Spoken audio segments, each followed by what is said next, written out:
아버지 함께 하심을 이 시간에도 또 감사를 드립니다. 우리가 홀로 있다면 이런 것 저런 것으로 우리를 아무리 덮고 소유를 한다 하더라도 그것이 나를 가려줄 수 없다라고 하는 속에서부터 나오는 찬바람을 결코 막을 수가 없는 저희들의 인생인 것을 또 고백을 드리고, 오직 우리의 인격의 가장 깊은 곳에 우리 주님 함께 하심으로 주가 내 안에 내가 주 안에 더불어 먹고 마시는 그 삶을 저희들에게 약속하신 대로 또 허락하시고, 오늘이라는 날 동안에 그 삶을 또 나누며 갈 수 있게 해 주심을 감사를 드립니다. 이 저녁에 저희들의 발걸음을 또한 인도하시고, 아버지의 말씀을 사모하는 마음으로 또 형제의 얼굴을 반가이 보는 그 마음으로 이렇게 모였사오니 지혜의 영을 더하시고 또 교통하심으로, 성령의 교통하심으로 이 시간에 또 말씀의 풍성함을 나눌 수 있는 귀한 시간 되게 해주시옵기를 바라옵고, 내일 수능을 보는 우리 명호, 또 지혜와 건강함과 또 그동안에 공부한 모든 것들이 다 정말 잘 발휘될 수 있도록 아버지 붙잡아 주시옵기를 소원을 드리옵고, 병원에 계시는 우리 형제 자매님들, 또 아버지께서 치료의 광선을 더하시고 처리하시는 모든 의사 선생님들, 간호하시는 모든 분들의 손길을 아버지 붙잡아 주셔서 모든 것의 근원, 생명의 근원이 되신 우리 아버지께서 친히 주관하여 주시올 것을 또한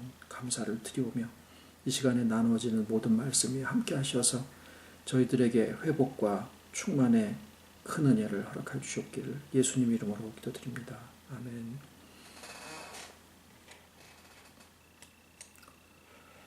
오늘은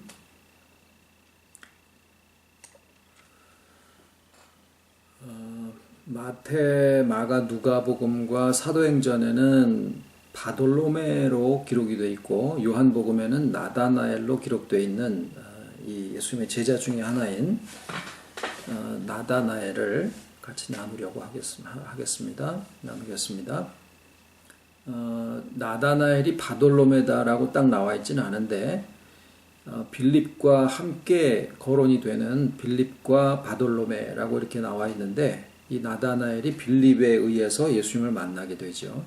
요한복음 1장 45절부터 51절까지입니다. 빌립이 나다나엘을 찾아 이르되 모세가 율법에 기록하였고 여러 선지자가 기록한 그 일을 우리가 만났으니 요셉의 아들 나사렛 예수니라. 나다나엘이 가로되 나사렛에서 무슨 선한 것이 날 수 있느냐. 빌립이 가로되 와보라 하니라. 예수께서 나다나엘이 자기에게 오는 것을 보시고 그를 가리켜 가라사대 보라, 이는 참 이스라엘 사람이라. 그 속에 간사한 것이 없도다. 나다나엘이 가로되 어떻게 나를 아시나이까. 예수께서 대답하여 가라사대 빌립이 너를 부르기 전에 내가 무화과 나무 아래 있을 때에 보았노라. 나다나엘이 대답하되 랍비여, 당신은 하나님의 아들이시오 당신은 이스라엘의 임금이로소이다. 예수께서 대답하여 가라사대 내가 너를 무화과 나무 아래서 보았다 함으로 믿느냐. 이보다 더 큰 일을 보리라. 또 가라사대 진실로 진실로 너희에게 이르노니 하늘이 열리고 하나님의 사자들이 인자 위에 오르락내리락 하는 것을 보리라 하시니라.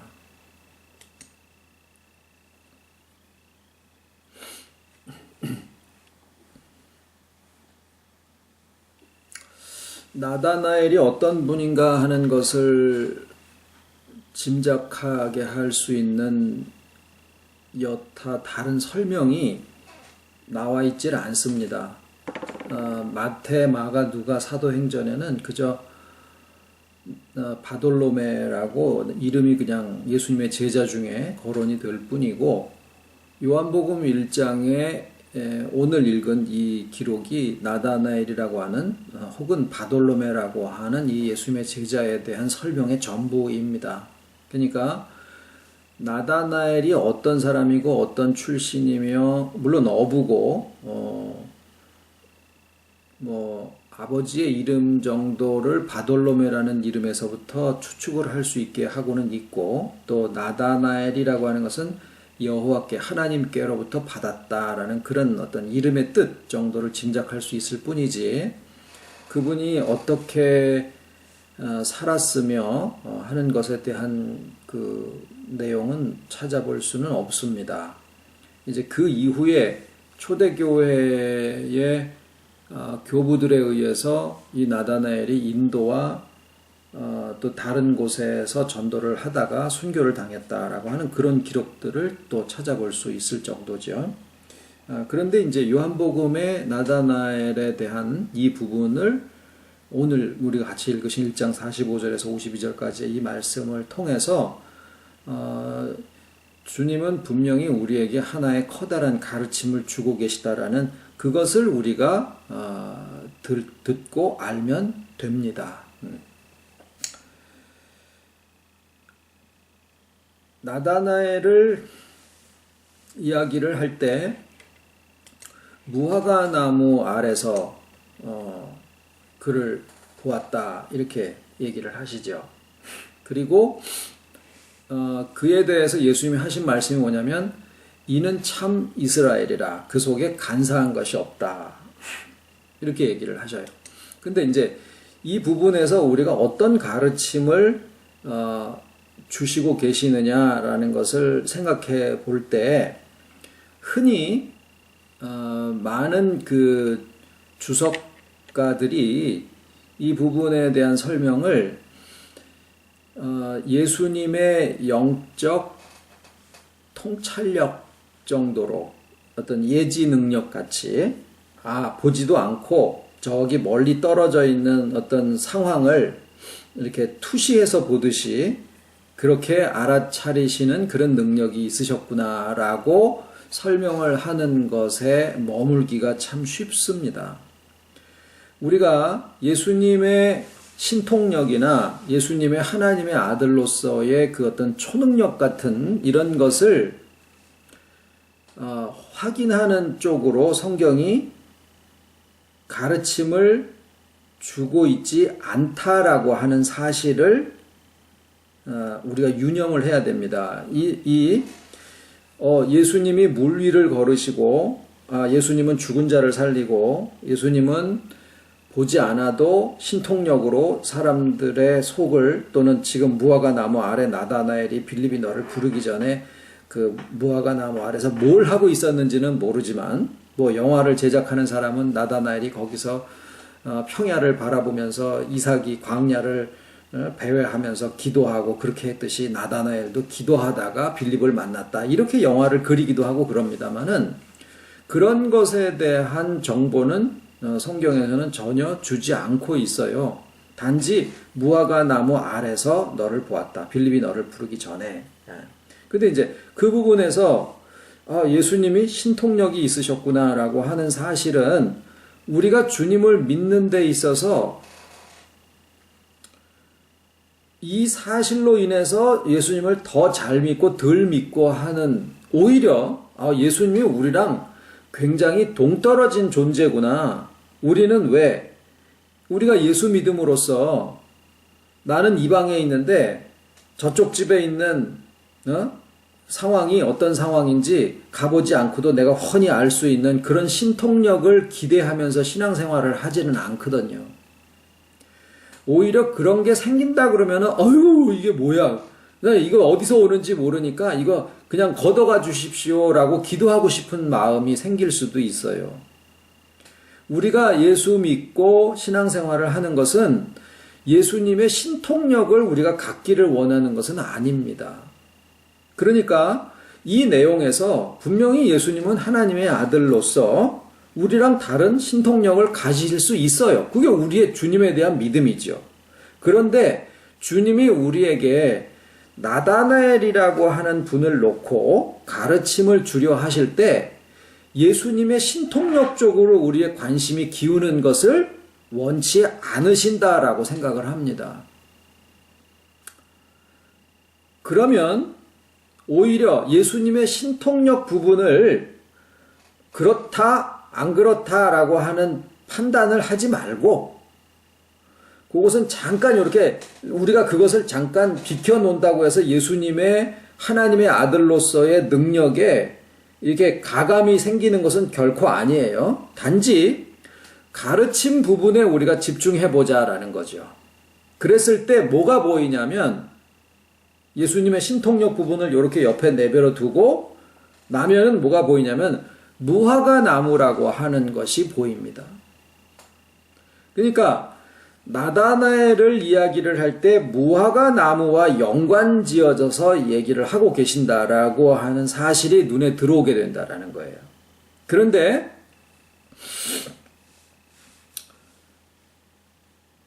나다나엘을 예수님이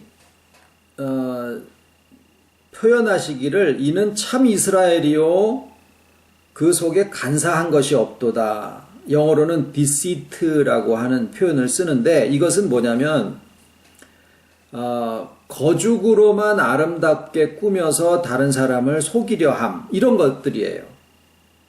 그런데 그 겉으로만 좋게 보여서 다른 사람을 속이려 한다라고 하는 그 표현이 아주 좀 안 좋으면 아첨으로 들어갈 수도 있고 어떤 대화에 있어서 지난번에 싸움의 기술 야고보 요한 얘기를 드릴 때 싸움의 기술 중에 우리가 자기 식으로 대화를 뭔가를 얻고자 할 때 특히 신령한 대화를 하다 보면은요 신령한 대화를 하다 보면 자기의 실제 상태는 결코 그렇지 않은데 굉장히 신령한 척하고 얘기를 하게 되는 경우들을 우리가 많이 보게 됩니다. 뭔가 더 맞다고 이렇게 동조를 하기도 하고 이제 그런 대화 가운데서 좀 더 상대방의 말에 동조도 하고 그다음에 신령한 척으로 이렇게 자기 자신을 포장하고 싶은 그런 본성들이 있어요. 신앙의 대화 중에서. 근데 이 나다나엘은 빌립이 선지자들이 성경에 기록하고 예언했던 그 메시아를 우리가 만났다. 이것을 어떤 태도로 했을는지 실상은 그것은 모릅니다만은 모르긴 몰라도 빌립이 그냥 평소 대화 톤으로 하지는 않았을 것 같아요. 뭔가 좀 자기가 모르던 세계를 이제는 막 발견한 그 기쁨으로 나다나엘에게 그것을 얘기했을 거라고 생각을 합니다. 그런데 그렇게 얘기를 할 때 이런 말씀을 받았어, 이런 세계를 만났어, 이런 분을 만났어 하고 이제 막 그냥 그 나다나엘한테 이제 얘기를 했다 그 말이에요. 그랬는데 거기에 빌립의 말에 이 나다나엘의 태도가 그닥 이렇게 동조하는 분위기가 아니었었던 거예요. 어떻게 보면은 조금 냉소적이었었던 거죠. 그리고 한 얘기가 뭐냐면 나사렛에서 뭔 선한 게 나오냐. 나사렛 예수다라고 얘기를 하니까 야 나사렛에서 무슨 선한 게 나오겠냐. 그렇게 얘기를 한 거예요. 그랬더니 이제 뭐 빌립은 그냥 와봐라. 이제 얘기를 했고, 이제 그 와봐라라는 거는 굉장히 중요한 전도의 표현으로 우리가 많이 이제 듣고 그럽니다만은 지금은 이제 그 부분보다 나다나엘의 성정을 가만히 생각을 해본다라는 거죠. 예수님의 표현은 네가 무화과 나무 아래에 있을 때 빌립이 너를 부를 때 네가 무화과 나무 아래에 있을 때 내가 너를 보았노라. 그랬더니 마치 예수님이 나를 만나기도 전에 이미 내가 뭘 하고 있었는지를 알아보시네. 이렇게 이제 뭐 기록이 되어 있지만 만약에 아까 말씀드린 대로 예수님의 신통력 부분에다가 그 관심을 두고 지금 이 상황을 묘사를 한 거라면 나다나엘이 꼭 무화과 나무 아래 있을 때를 예수님이 보신 것뿐만이 아니래도 그 상황이 아니라 예를 들어서 빌립이 너를 부를 때 네가 뭐 밥을 먹는데 7번째 숟가락을 네가 뜨고 있었다라든가 아니면은 자다가 벌떡 일어나서 이제 세수를 하고 있는 참에 빌립이 너를 불렀지 않냐? 이런 식으로 얘기를 해도 전혀 상관이 없어요. 만약에 예수님의 신통력 부분에다가 관심을 두고 얘기를 하는 거라면. 그런데 이 굳이 무화과 나무가 여기 등장을 하는데, 그런데 공교롭게도 이 나다나엘을 표현한 표현이 이는 참 이스라엘이라 그거 잠깐 내버려 두고 그 속에 간사한 것이 없다라고 했을 때의 그 뜻이 뭐냐면, 거죽으로 아름답게 꾸며서 다른 사람을 속이려고 하는 그런 태도가 이 사람한테는 없다라고 얘기를 한 그 표현이 성경에 나오는 무화과 나무의 의미하고 정확하게 똑같다라는 거예요. 그러니까 우리는 예수님이 나다나엘을 이야기를 하시면서 무화과 나무와 연관해서 나다나엘을 이야기를 할 때, 그 무화과 나무가 가지고 있는 그 특성까지도 이 나다나엘의 특성을 얘기를 하는 데 있어서 매치를 시키고 있지 않느냐라는 생각을 얼마든지 할 수 있다라는 거예요. 그러니까 주님이 나다나엘이 생각할 때, 저분이 나를 아직 보지도 않았는데 내가 뭘 하고 있었는지를 이렇게 투시력으로 해가지고 나를 알아봤구나. 그걸로 해서 이분이 하나님의 아들이고 이스라엘의 임금이로구나 라고 알까요? 과연? 안 그럴 수도 있어요. 이거 점쟁이야? 이렇게 생각할 수도 있다고요.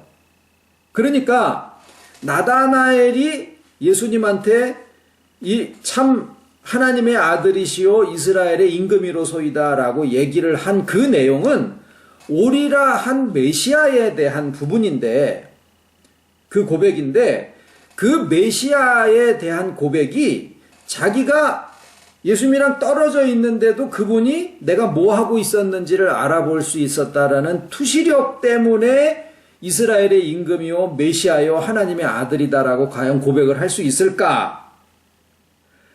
그거보다는 오히려 자기의 성품을, 이 나다나엘이라는 사람을 예수님은 참 이스라엘로 말씀을 하시지만 인간살이를 해나가는 과정에서 나다나엘 같은 사람을 만나면요, 세상에 대해서 굉장히 비판적이고 냉소적인, 그러니까 신앙에 대해서 뭔가 이렇게 막 이렇게 북자 이렇게 하는데 거기다가 기름을 확 끼얹어서 그냥 훅 살아나게 하는 게 아니라, 에이 그런 게 어딨어, 세상에 뭐 그런 게 될 법이나 해, 이런 냉소적인 그런 마음을 가지고 있는 사람으로 우리는 아마 파악을 할 거예요. 그래서 이 나다나엘도 자기 자신에 대해서도 아마 어쩌면 그런 파악을 하고 있었을 수도 있는데, 예수님은 그 똑같은 모습을 뭐라고 표현하냐면 냉소적이다. 이 사람이 이렇게 냉소적이야. 왜 이렇게 호응도가 없어? 이게 아니고, 이는 참 간사한 게 없다. 이는 참 이스라엘이다.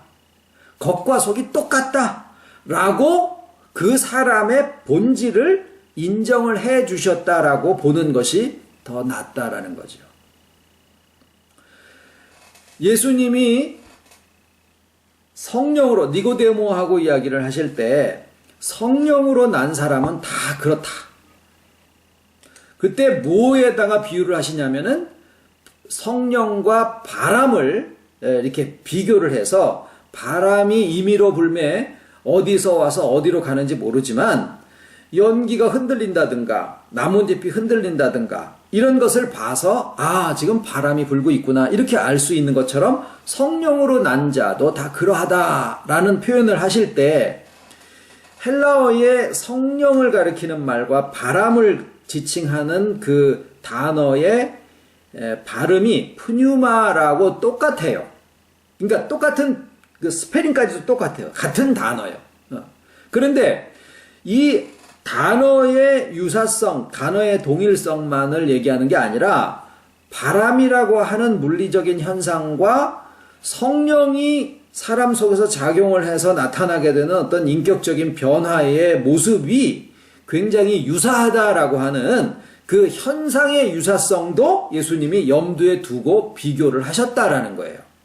그러니까 우리가 물론 표면적으로 예수님의 신통력 부분에 대해서 얘기를 하셨다라고 얘기를 한들 틀린 게 아니에요.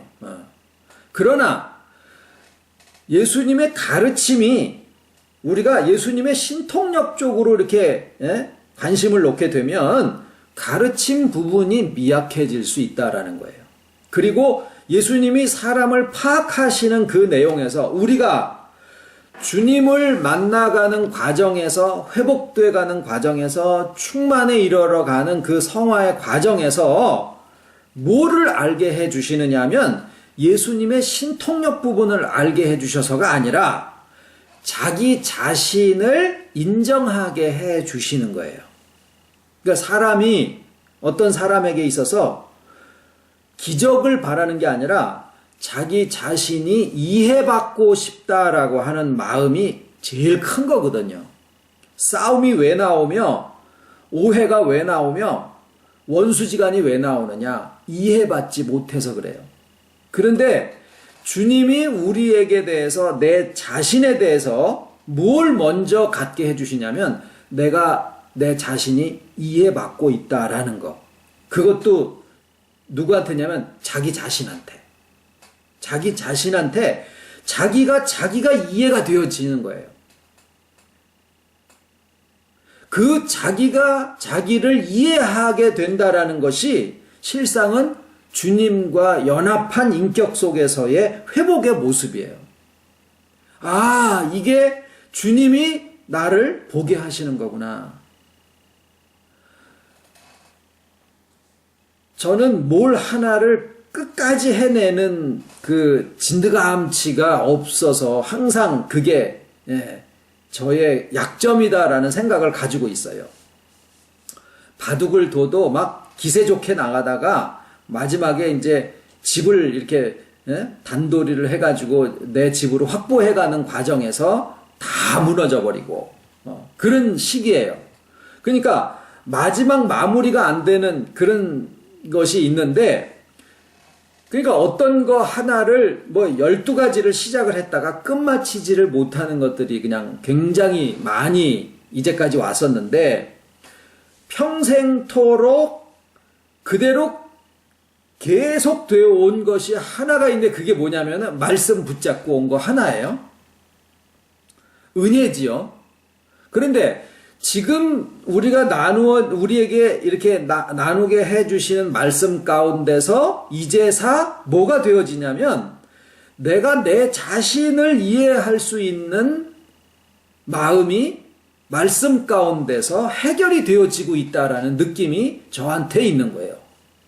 그래서 저는 지금 우리가 나누는 말씀 속에서 높아지는 것도 아니고 교만해지는 것도 아니고 굉장히 편안한 그런 마음을 지금 갖고 있습니다.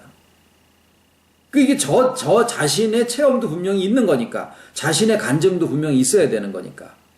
그래서 굉장히 편안한 마음 속에서 지금 뭐 살기도 하고 또 말씀을 또 증거를 하기도 하고 그러고 있습니다.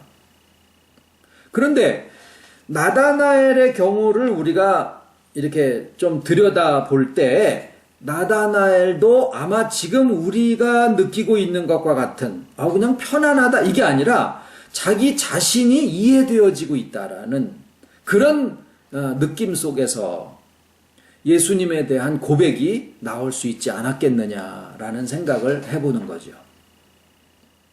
그래서 나다나엘이 이스라엘의 임금이요 하나님의 아들이로소이다 라고 그렇게 고백을 합니다.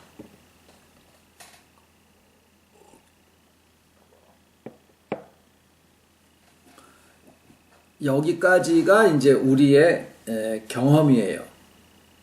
그런데 예수님은 거기서 이제 한 걸음을 더 나가시는 거예요. 내가 너를 무화과 나무 아래서 보았다라고 해가지고 네가 그런 얘기를 하냐? 이보다 더 큰 일을 보리라. 하늘이 열리고 하나님의 사자들이 인자 위에 오르락내리락 하는 것을 보리라. 네. 자, 이제 여기서부터는 조심하면 안 돼요. 네. 여기서 이제 하나님의 사자들은 천사라고 할 수 있고 오르락내리락 하리라 하는 것을 보리라 라고 한 내용에서부터 우리는 어디로 돌아가야 되냐면 야곱에게로 돌아가게 됩니다. 예수님이 나다나엘을 이야기를 하시면서 무화과 나무와 연결을 시키셨고 또 의도적으로 구약에 있는 많은 사례 중에서 야곱의 사례를 가지고 와서 나다나엘에게 이야기를 하신 거예요. 일부러. 그 이유는 이제 우리가 조금 있다가 나누게 됩니다. 야곱이 브엘세바를 떠나서 하란을 향해서 갑니다. 외삼촌 집에 에서의 낯을 피해서. 근데 브엘세바라고 하는 것은 이스라엘의 국토에서 제일 아래쪽이에요. 이삭이 셈을 파고 이렇게 하면서 이사를 하고 그러다가 세겜 땅에 이제 더 이상 내려갈 수 없는 지역에 셈을 얻고 7개를 얻고 거기에 브엘세바라고 이제 한 거예요. 거기가 이제 이스라엘 나라가 가장 밑에까지 내려온 곳이 거기에요. 그래서 이스라엘을 이제 사무엘을 얘기를 할 때 단에서부터 브엘세바까지 사무엘의 이름이 이렇게 널리 알려졌다. 이렇게 얘기를 할 때 이제 한국으로 치면은 한라산에서 백두산까지 이렇게 얘기하는 거 똑같은 거예요. 그러니까 단은 이스라엘 국토 중에서 제일 북쪽이고 브엘세바는 제일 남쪽입니다. 근데 그 아브라함이 이삭과 그 다 브엘세바까지 내려와서 산 거예요. 내가 지시할 땅으로 가라. 남쪽으로 내려오다가 브엘세바까지 와서 살다가 거기에서 이제 야곱이랑 에서가 사단이 나가지고 이제 에서의 낯을 피해서 이제 우리 아버지를 곡할 때가 가까웠으니까 그때가 저기가 한 100살 정도 됐어요. 그런데 그 이후에 무려 80년인가를 더 사셔요. 이삭이. 어쨌거나 에서가 아버지 죽으면은 내가 저 동생 놈을 죽여버려야지. 이런 생각을 갖고 있는 거를 알고 이제 리브가가 야곱을 자기 외삼촌 집으로 보내지요. 하란으로. 그러니까 그 갈대아 우르를 떠나서 아브라함의 아버지 데라와 이렇게 쭉 가서 하란까지 왔고 거기서 데라는 죽고 그 다음에 하란은 거기 머물고 아브라함은 내가 내게 지시할 땅으로 가라 그래가지고 거기서 이제 롯이랑 이제 사라를 데리고 쭉 내려옵니다. 그래서 내려와서 어디까지 내려온 거냐? 결국 이제 베델에서 제사를 드리고 그 다음에 이제 브엘세바까지 내려온 거예요. 근데 이 야곱이 에서의 낯을 피해서 하란으로 가는 것은 브엘세바를 떠나서 베델을 지나서 그 다음에 하란으로 가는 거거든요. 그러니까 이 방향을 놓고 보면은 아브라함이 하나님의 명령을 따라서 내가 내게 지시할 땅으로 가라라고 하는 그 길을 따라 내려왔는데 야곱이 가는 길은 완전히 그 반대로 가는 거예요. 약속은 분명히 믿고 있는데 자기가 가는 삶의 방향은 반대예요. 자, 아까 왜 나다나엘을 이야기를 할 때 무화과 나무에 대한 비교로 그 성품을 예수님이 아주 그냥 핵심과 본질을 긍정적인 면으로 딱 봐줬거든요. 그러니까 아이고 이스라엘의 임금이요 하나님의 아들이시오 이런 고백이 나왔는데 이보다 더 큰 일을 보리라 그러시면서 야곱의 이야기를 가지고 오신 거예요. 그 야곱이 이 노중에 그러니까 브엘세바에서 이제 베델을 지나서 저기로 갈 때 하란을 향해서 갈 때 그냥 어느 곳인지 모르는 한 곳에서 그곳의 지명이 어디냐면 루스라고 하는 곳이에요. 근데 루스인지 어딘지도 모르고 베델은 아니에요. 이게 중요한 얘기인데 베델이 아닌 루스라고 하는 곳에서 노중에 곤해서 길 옆에 있는 돌을 갖다가 베고 잠이 들었어요. 그런데 꿈속에 하늘까지 닿는 긴 사다리가 있고, 그러니까 이제 뭐 이 사다리가 사닥다리식이냐 아니면은 계단식이냐 뭐 이걸 가지고 또 왈가왈부하는 게 중요하지 않아요. 제 개인적인 소견은 뭐냐면 개인적인 소견은 나선형으로 되어 있을 거다라는 거예요. 이렇게 얘기하는 근거가 없는 게 아닙니다. 솔로몬의 성전을 지을 때 이렇게 2층에서 3층으로 이렇게 올라가는 계단이 나선형으로 되어 있어요. 그리고 또 한 가지는 지난 주일날 자연계시라는 말씀을 드린 적이 있는데 DNA라고 하는 얘기를 드렸잖아요. 그 DNA의 구조를 생물학자들이 연구를 해서 보니까 이런 나선형으로 되어 있다라고 그래요. 그런데 그렇게 되어 있다고 해도 상관이 없고 그렇게 안 되어 있다고 해도 그게 실은 지금 여기서 중요한 사실은 아닙니다. 어쨌거나 사다리라고 되어 있는 표현으로 영어에는 계단이라고 되어 있고 이렇게 쭉 되어 있는데 거기에 하나님의 사자 천사들이 오르락내리락 하고 있었더라. 그런데 예수님은 뭐라 그러시냐면 하늘이 열리고 하나님의 사자들, 천사 똑같은 얘기죠. 하나님의 사자들이 인자 위에 오르락내리락 하는 것을 보리라. 이렇게 얘기를 하신 거예요. 그러니까 두 구절을 같이 놓고 비교를 해보면 하나님의 사자, 천사 똑같고 오르락내리락 똑같아요. 그런데 여기는 사다리가 나오고 여기는 인자 위에라고 나온 거예요. 그러니까 요 두 문장을 놓고 같은 표현을 비교해 보면 야곱이 본 사다리가 인자다 그 얘기예요.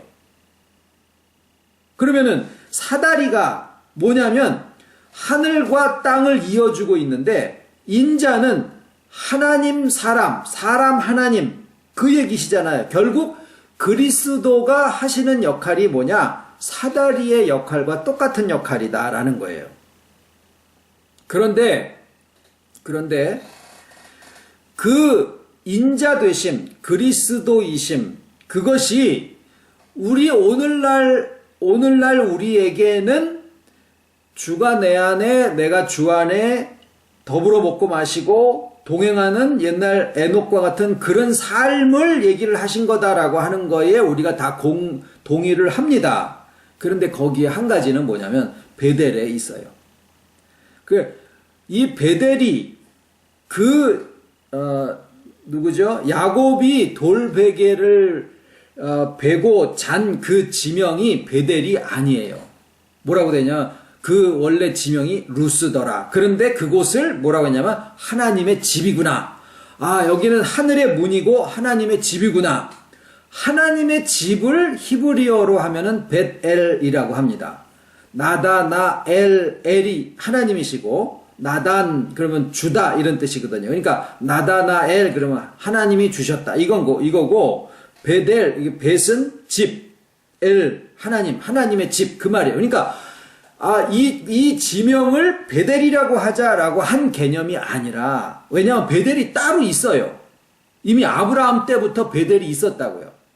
근데 여기에 야곱이 돌베개를 베고 잔 곳의 원래 지명은 루스더라. 그리고 그 루스가 나중에 가서도 몇백 년 후에 루스라는 지명으로 불려져요. 베델로 불려지는 게 아니라. 그럼 무슨 얘기냐면 야곱이 부른 벳엘이라고 하는 것은 어떤 지명을 얘기하는 게 아니라 여기가 하나님의 집이구나. 하늘의 문이구나. 라고 하는 고백을 했다라는 거예요.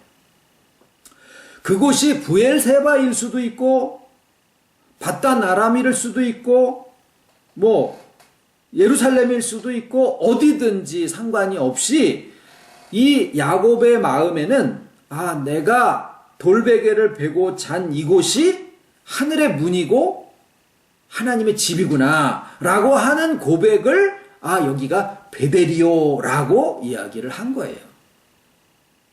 그러니까 지금 이제 오늘 나다나엘을 이야기를 할 때 나다나엘의 마음이 자기가 자기 자신을 볼 때는 긍정적으로 표현을 안 하고 대개는 좀 부정적인 생각을 많이 갖습니다.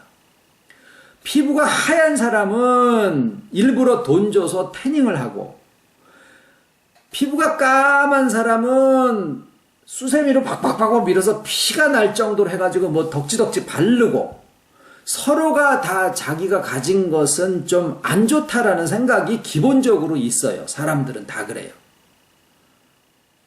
그런데 나다나엘의 성품을 그 나다나엘 자신이 볼 때는 난 참 세상이 그렇고 나 자신도 굉장히 좀 냉소적이고 비관적이고, 거기에서 뭐가 날 게 있어? 이 나다나엘은 갈릴리 가나 사람입니다. 갈릴리 가나는 이 나사렛하고 그렇게 멀지 않은 동네예요. 나사렛은 더더군다나 신흥도시인데 당시에는 인구가 한 수천 명 정도밖에 안 되는, 그런데 이제 어부들이 모여가지고 이제 막 그냥 북적북적하고 막 맨날 술 마시고 싸움하고 막 이런 곳이었더라라는 생각을 하는 거죠. 그러니 거기에서 무슨 선한 것이 나겠냐. 이게 예루살렘에 대한 동경을 얘기하는 게 아니라 자기가 살고 있는 삶에 대한 약간 비관적인 생각을 얘기를 하고 있는 건데, 그 모습이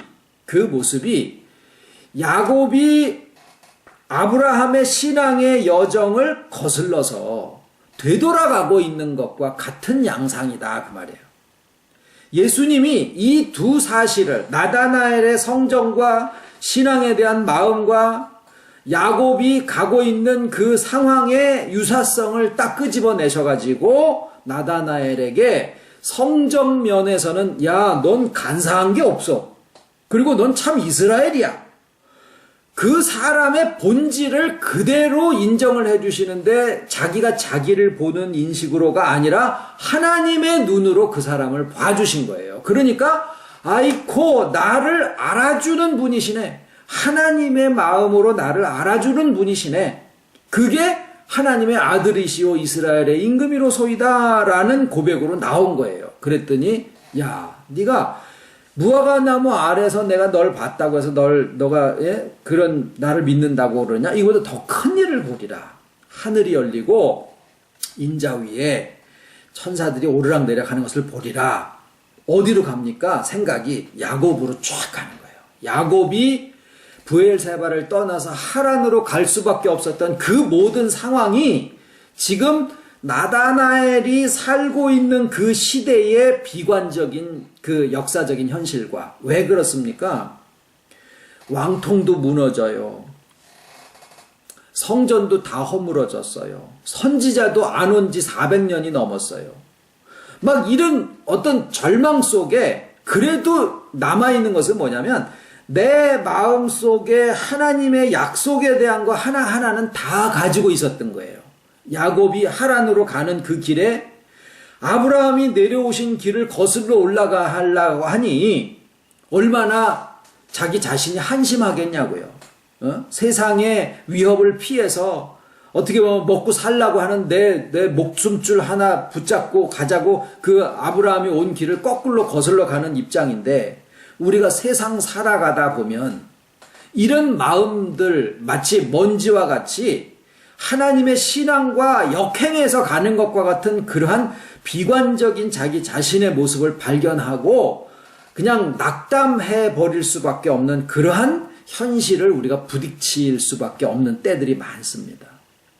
그게 나다나엘의 심정인 거예요. 그때 예수님이 그 나다나엘의 현 상황을, 그러니까 그 사람의 성정도 제대로 봐주시고 그 사람의 현재 상태를 그대로 봐주시는데, 자기가 생각할 때 자기의 오늘이라고 하는 삶은 내일도 없어요. 우리가 얘기를 할 때 내일의 불안도 어제의 고생과 자랑도 다 우리에게 마음의 짐이고 나는 오늘이라고 하는 나를 살아가는 것이다 라고 이야기를 하지만, 야곱에게 있어서의 내일이 없다라고 하는 말은 무슨 뜻이었냐면, 내일을 기약할 수가 없는 거예요. 죽을지 살지 먹고 살 수 있을지. 예. 그래서 하나님한테 이 제단을 세우면서 야곱이 뭐라 그러냐면 나 삼시세 때만 먹여주고 아브라함이 살던 이쪽으로 다시 돌아오게만 해주면 내가 뭐 10분의 1을 다 드리고 뭐 이런 약속을 합니다. 그때 뭐냐면 옛날 머슴들 하는 거 먹고 잘 수 있게만 해주시면은 내가 그냥 분골쇄신 다 하겠습니다. 똑같은 얘기를 한 거예요. 먹고 살 것, 내일에 대한 보장 이게 전혀 없는 상태로 이 하란으로 가는 거예요. 신앙적으로는 아브라함의 길을 역행해 가는 거고 그런 처지가 나다나엘이라고 하는 사람이 예루살렘도 아닌 갈릴리 가나에서 살다가 지금 맞닥뜨린 그런 신앙인의 현재 모습인데 그 모습이 오늘날을 살아가고 있는 먼지와 같은 삶을 살면서 신앙의 이 믿음 하나 붙잡고 말씀의 약속 하나 붙잡고 살아가고 있는 오늘날 신앙인들의 모습과 결코 다르지 않다라는 거예요. 그래서 예수님이 나다나엘을 보시면서 그 사람의 성정에 대해서는 하나님의 시각으로 무화과나무 참 이스라엘이라는 딱 그것을 해주시고 그 다음에 그 사람의 처지와 형편에 대해서는 야곱의 사례를 끌어오시면서 그때 당시에는 인자, 지금은 주와 동행 이 세계 속에서 뭘 발견하게 하신 거냐면 그 루스 이 돌베개를 베고 잔 그 곳이 뭐라고 이름을 지어야 될까요? 그래서 오늘 제목을 뭐라 그랬냐면은 나다나엘에 대해서 나다나엘을 하면서 오늘의 제목은 아무것도 아닌 곳, 아무것도 아닌 곳이요. Where is nowhere. 네. 어떤 특징 지어진 사건의 어떤 결부된 곳이 아니라 그곳이 루스면 어떻고, 바단 아람이면 어떻고, 아무 곳이든지 상관이 없는 거예요. 우리가 오늘을 생각을 해보시자고요. 2015년 11월 11일 11자가 두 개 있으니까 오늘이 빼빼로데이예요. I don't know. 뭐 주고 받아보지를 않았노니 뭐. 그런데 11월 10일이라고 하는 상인들이 뭐 빼빼로를 팔아먹기 위해서 이제 그렇게 하고 있습니다만은 오늘을 생각을 날짜로 치지 말고 오늘을 생각해 보면 그냥 새털처럼 지나가는 날 중에 그냥 하루. 차를 타고 지난번에 이제 여수를 내려가는데 차가 막히는 걸로 해가지고 이제 딴 쪽으로 내려가게 됐어요. 그래가지고 국도를 접어 들어가면 저 같은 경우에는 국도를 내려가다 보면은 가야 될 곳이 여수니까 중간에 어디를 경유를 해서 거기서 뭐 밥을 한 끼 먹으면 거기는 완전히 타향에 그냥 스쳐 지나가는 곳이잖아요. 그런데 거기에 있는 사람들은 또 거기가 자기 고향이고 그냥 마음속에 그냥 안식처고 그냥 뭐 빨리 집에 왔어. 아우 집에 다 왔어. 이렇게 생각을 하고 또 거기서 살고 있더라라는 거죠. 다 스쳐 지나가는 인생인 거죠. 우리의 하루라고 하는 것도 마찬가지고 우리가 살고 있는 곳도 여기가 그냥 주구장창 나의 보금자리가 아니라 그냥 아무것도 아닌 어떤 곳에 지금 내가 있다라는 거예요. 그게 우리의 하루를 정의하고 있는 거예요. 아무것도 아닌 곳. 그런데 거기에서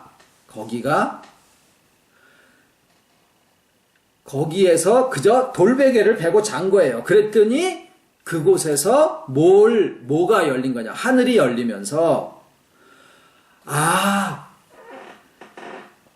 우리가 그렇게 입에 두고 코에 두고 귀에 두고 손에 두고 머리에 두고 내 책상 앞에 두고 컴퓨터 앞에 두고 맨날 듣고 읽고 하는 그 말씀 속에 주가 내 안에 내가 주 안에 인자 위에 인자 위에 주가 내 안에 내가 주 안에라고 하는 이 세계 속에 하나님의 집이요 또 하늘의 문이 거기에 열려 있구나라고 하는 것을 야곱이 발견했고 그것을 베델이라고 이름을 붙였듯이 나다나엘아 너의 하루가 비관적으로 보이고 약속도 없어지는 것 같아 보이고 너의 삶이 예루살렘을 향해서 가는 것 같지도 않고 그저 세속에 물들어가지고 그냥 살아가는 것 같으나 너 마음속에 말씀의 약속 하나 붙들고 살고 있는 그 속에 주가 네 안에 주가 내 안에 내가 주 안에 있는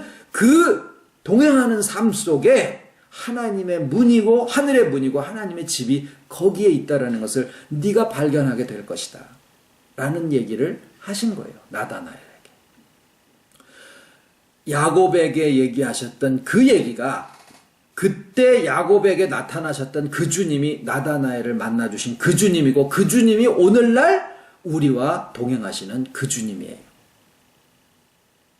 그래서 나다나엘이 우리에게 이렇게 중요한 분으로 또 와 계십니다. 오늘 제목은 아무것도 아닌 곳, 나다나엘, 바돌로메, 주기도문으로 마치겠습니다. 하늘에 계신 우리 아버지, 이름이 거룩히 여김을 받으시오며 나라의 임하옵시며 뜻이 하늘에서 이룬 것 같이 땅에서도 이루어지이다. 오늘날 우리에게 일용할 양식을 주옵시고 우리가 우리에게 죄 지은 자를 사하여 준 것 같이 우리 죄를 사하여 주옵시고 우리를 시험에 들게 하지 마옵시고 다만 악에서 구하옵소서. 나라와 권세와 영광이 아버지께 영원히 있사옵나이다. 아멘.